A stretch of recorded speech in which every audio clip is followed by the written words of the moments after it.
विकटोत्कटसुन्दरदन्तिमुखं भुजगेन्द्रसुसर्पगदाभरणम्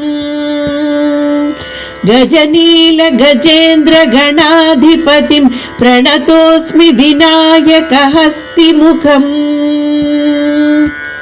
सुरसुरगणपति सुन्दरकेशं ऋषिगणपति यज्ञसमानम् भव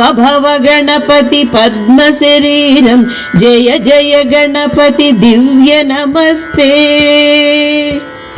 गजमुखवक्त्रं गिरिजापुत्रं गुणगुणमित्रं गणपतिमीशप्रियम् करधृतपरशुं कङ्कणपाणिं कवलितपद्मरुचिं सुरपतिवन्द्यं सुन्दरनृत्तं सुरुचिरमणिमकुटम् प्रणमत देवं प्रकटिततालं षड्गिरितालमिदं तत्तत् षड्गिरितालमिदं